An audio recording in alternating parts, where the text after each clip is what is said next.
maravilha, mas que tem vários dispositivos que protegem a relação entre o capital e o trabalho, seja na empresa pública ou na empresa privada.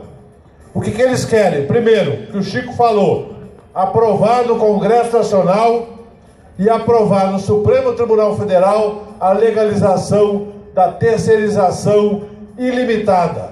Ou seja, nenhuma empresa vai precisar mais contratar trabalhadores. É só contratar empresas arregimentadoras de mão de obra, empresas locadoras de mão de obra.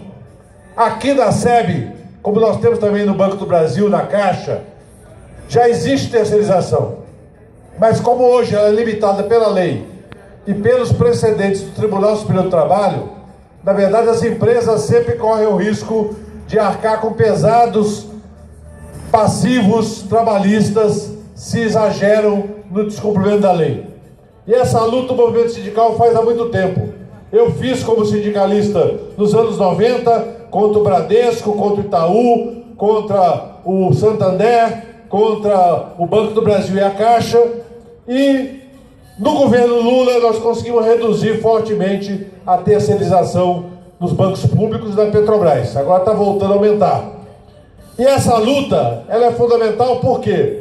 Porque além de atingir o direito dos trabalhadores em geral, arrebenta com o movimento sindical, porque a nossa estrutura sindical prevista no artigo 8º da Constituição, ela prevê o conceito de categoria. Quando você terceiriza, você tem uma quantidade grande de trabalhadores e do processo produtivo de cada empresa que fica à margem da convenção coletiva, à margem do acordo coletivo. Não pode sequer sindicalizar porque não é trabalhador empregado da empresa do setor. É empregado de uma terceirizadora ou de uma empresa de outro setor. Ou seja, se passar no Congresso e ou no Supremo essa legalização da terceirização, arrebenta com o poder de negociação coletiva que o sindicato ainda tem no Brasil, com todas as dificuldades que os sindicatos enfrentam. A segunda questão da reforma trabalhista é prevalecer o negociado sobre o legislado, ou seja, se o sindicato for um sindicato fraco ou desonesto e faz um acordo ruim para os trabalhadores, abaixo da CLT, evidentemente, hoje prevalece a lei. Se passar essa proposta de prevalecer o negociado sobre o legislado, vai prevalecer o negociado. A gente sabe que muitos sindicatos ou não têm força para negociar um acordo de qualidade, ou tem dirigentes corruptos ou desonestos que vão acabar cedendo aos desejos dos empresários.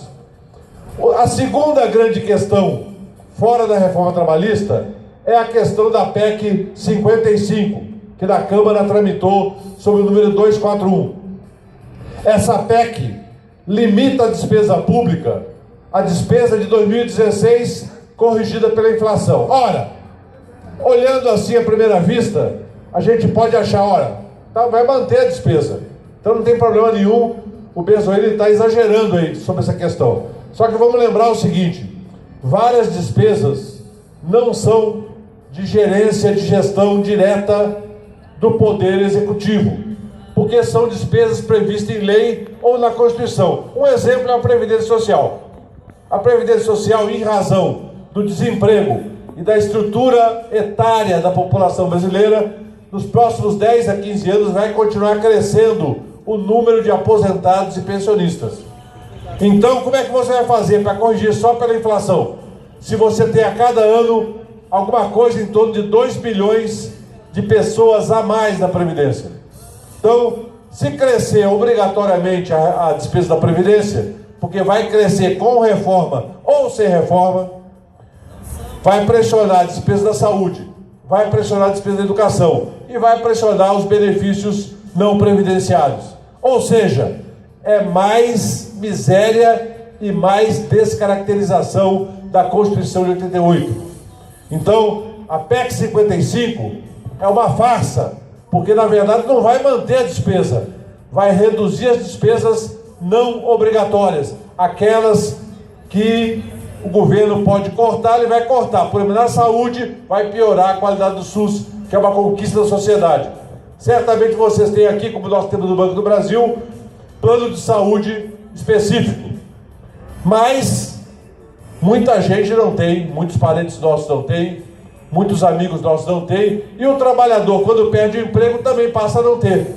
Ou seja, se vier uma onda de pressão para demissões ou para PDV, nem sempre se garante a saúde do plano de saúde, e a gente é obrigado a nos servir do SUS, que é uma conquista da sociedade da Constituição de 88. A PEC 55 é a PEC para piorar a vida do povo, e não para congelar, como eles dizem. Vai piorar. Terceira questão é a Previdência Social, que dizem que tem um rombo enorme, que dizem que vai quebrar o país. Olha, eu fui ministro da Previdência, ajudei a promover uma reforma da Previdência em 2003, portanto não sou contra mudança da regra da Previdência, mas mudanças para preservar o sistema é uma coisa, mudança para acabar com o sistema é outra.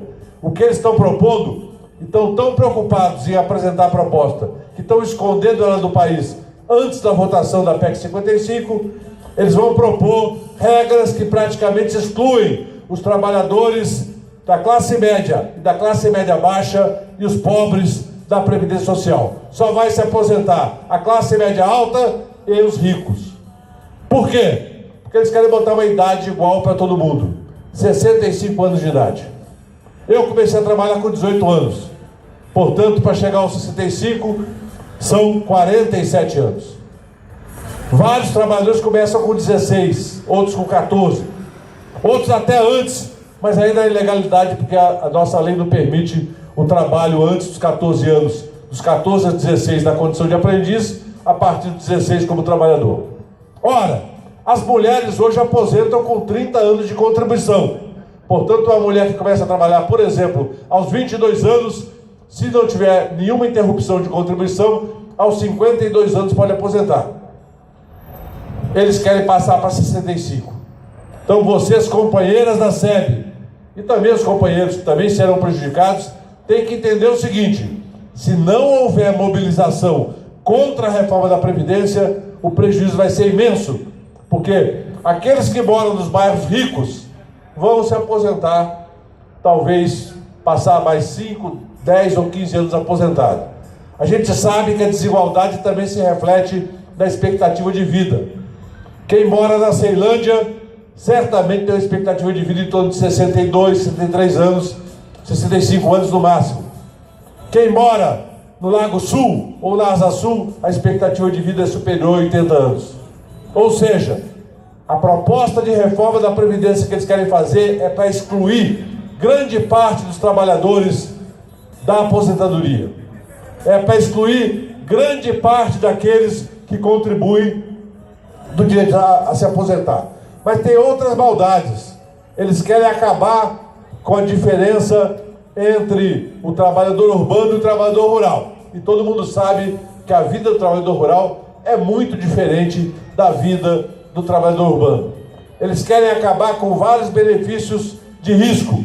E eles querem fundamentalmente abrir esse mercado, porque o trabalhador, quando perceber que ele vai ter muita dificuldade para chegar à aposentadoria, ele vai correr para o Bradesco, vai correr para o Itaú, se tiver um dinheirinho qualquer sobrando no final do mês, que é muito raro, vai escorrer para um banco e vai abrir um mercado imenso para as previdências de caráter financeiro.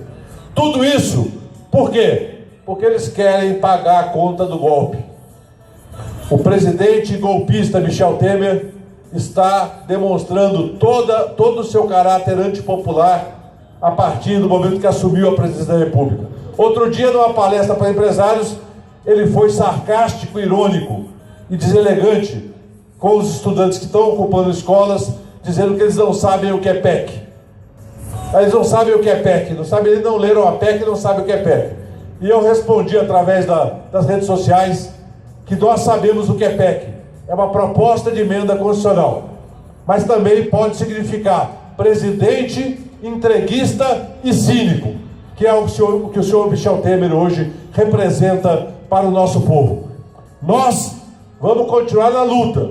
Nesse momento temos militantes do movimento social, do movimento sindical, em todo o país, denunciando o caráter antipopular da PEC 55, denunciando os prejuízos que virão com uma possível reforma da Previdência, denunciando o risco da terceirização indiscriminada, denunciando o caráter antidemocrático daqueles que colocam a tropa de choque para bater em estudante, para bater em professor, para bater em trabalhador.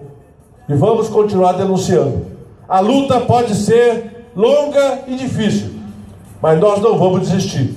Os sindicatos têm que ser fortalecidos. Aquele trabalhador que não é sindicalizado, sindicalize-se enquanto é tempo. Sindicalize-se enquanto você pode fortalecer seu instrumento de luta. Aqueles que têm qualquer dúvida sobre o que eu estou dizendo, procurem pesquisar. Nós temos hoje farto material na internet, deixando claro o que é a PEC 55, o que é a reforma da Previdência, o que é a reforma trabalhista. Porque se o povo brasileiro não se mobilizar, eles vão pagar a conta do golpe e vão beneficiar a Fiesp, a CNI, a Febraban, os grandes latifundiários e todos aqueles que fizeram uma campanha odiosa contra a presidenta Dilma para derrubar o governo e para vender os direitos dos trabalhadores para os grandes empresários nacionais e internacionais. Por fim, dizer que também foi aprovado na Câmara dos Deputados. Eu fui deputado por 16 anos e lamento muito que hoje a Câmara tenha esse caráter extremamente antipopular e antinacional. Foi aprovada a mudança do regime de exploração do pré-sal. O pré-sal que o PSDB, que o DEM, que o PPS diziam que era uma fantasia do Lula, o pré-sal já responde hoje por mais de 1 milhão de barris por dia. O pré-sal, que diziam que ia ser muito caro, que não ia ter como tirar do fundo do mar, hoje já é retirado por menos de 10 dólares por barril. Enquanto em vários lugares do mundo, o custo de exploração é 16, 17, e o petróleo do xisto dos Estados Unidos, o custo de exploração é 30 a 32 dólares. E nós já retiramos, a Petrobras, com sua tecnologia, já retira mais de 1 milhão de barris por custo que varia entre 8 a 12 dólares de custo de exploração. E eles mudaram para tentar excluir a Petrobras do pré-sal, para entregar para a Esso, para a Shell, para a Chevron e para outras empresas internacionais, inclusive as francesas, a italiana e a empresa inglesa, a British Petroleum. Eles estão fazendo isso por quê? Porque também tem uma conta a ser paga com o grande capital internacional. Essa riqueza do povo. O próximo passo que eles querem é acabar com o regime de partilha. E o regime de partilha é uma coisa muito simples, que nós que temos filhos e netos devemos entender que o futuro dos nossos filhos e netos está vinculado necessariamente à riqueza da energia. Vocês que são de uma empresa de energia têm consciência do aspecto vital da energia para o processo produtivo e para o bem-estar da sociedade. E o petróleo, que um dia vai acabar, mas até acabar nós temos que explorar racionalmente, ele é fundamental para a riqueza do país. E eles querem acabar com o regime de partilha, porque no regime de partilha, o petróleo é da União. No regime de concessão, feita a concessão, pagos o bônus de assinatura e os royalties, o petróleo é da empresa que ganhou a concessão. Na partilha, o petróleo é da União e a empresa só presta o serviço para retirar o petróleo. É uma mudança fundamental, que se no futuro conseguirem aprovar também essa mudança, nós teremos aí sim a entrega completa do pré-sal para as empresas privadas. E não será para a Petrobras, será para grandes empresas petrolíferas internacionais. Então eu queria agradecer o convite, dizer que eu estou aqui já morando em Brasília desde 2003, quando assumi o Ministério da Previdência. Tenho orgulho de fazer parte dessa cidade, desse Distrito Federal. Sou, como todos vocês e todos os habitantes, também um consumidor dos serviços e da energia da SEB, e tenho orgulho de poder estar com vocês aqui hoje, tratando desse grande risco que é para a sociedade brasileira o governo golpista de Michel Temer, com apoio daqueles que perderam a eleição, Aécio Neves, José Serra, essa turma que perdeu a eleição e que hoje, de maneira ilegal e indevida, ocupam ministérios e espaços políticos no governo federal. Nós precisamos lutar para impedir que eles tomem nossos direitos. O direito dos trabalhadores, o direito dos aposentados, o direito das crianças, o direito dos jovens, o direito à educação, à saúde e aos direitos sociais e humanos desse país. Muito obrigado e um abraço a todos.